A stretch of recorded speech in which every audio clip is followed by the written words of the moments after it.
Hello and welcome to Oulton Park, the Dunlop Great and British Festival package. It's a glorious summer's day at this very picturesque circuit in Cheshire, and our first racing action, that being the Dunlop Sport Maxx Production Cup, is very shortly to get underway with Stuart, Clarke and Adrian Churchill on the front row of the grid. It's a great start from the red car of Adrian Churchill from the outside of the front row of the grid. Stuart, Clarke on the inside line as they get to Old Hall Corner for the first time should hang on to the lead of the race. Indeed he does, as they all safely pick their way through the right-hander and then charge their way down the avenue and on towards Cascades. We are right on board with the Class B Mini in the hands of the Russian racer, MAGIY. We've got, by the look of things, Keith Isett directly ahead of us, but it's Stuart, Clarke that hangs on to the lead of the race as they break for the island hairpin for the first time. There goes the orange Seat Leon in the hands of Dan Malone.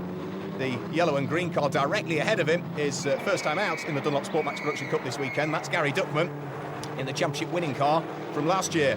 Oh, well, off into the barriers by the look of things. Problems for Kevin George. He's thumped the barriers up at Druids, that looks like. The race continues in the meantime. MAGIY having a quick look up the inside of Keith Isett as they dive down in towards a braking area for his ease. Up the inside he goes. Should take the opportunity to grasp the class lead, that will be, as the car of Kevin George very close to the edge of the circuit. I fear that may bring about the safety car. And indeed, yep, the safety car boards are out at the marshal's posts as the race leader will slow down, therefore. Let's have a look at the replay. Kevin George hitting the barrier in a huge way and causing not just damage to the Corsa, but damage to the circuit furniture as well.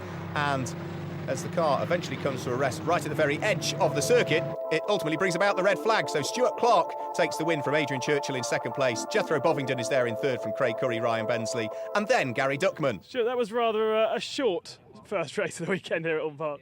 Yeah, I have to say, I think that's my shortest race ever, even compared to me on the PlayStation. It was, I can't remember how many laps it was, but it was fairly fraught to start with. Unfortunately, Kevin went off up at Druids, which I hope he's okay for. The car looked in quite a bad way. And yeah, it was a little bit disappointing to finish the race with my safety car, really. Adrian's really sort of feeling the pressure this weekend, though. He says you're very, very quick. Yeah, I mean, in qualifying, we sort of just nipped that pole. That was really sort of last-minute stuff, sort of a few changes on the car. And we've sort of done some more overnight, so having a little think about it. Guys have done a great job this weekend. We've had gearbox problems in qualifying, in practice rather. They changed that, so they've been fantastic this weekend, so thanks to John Richmaker and all the boys.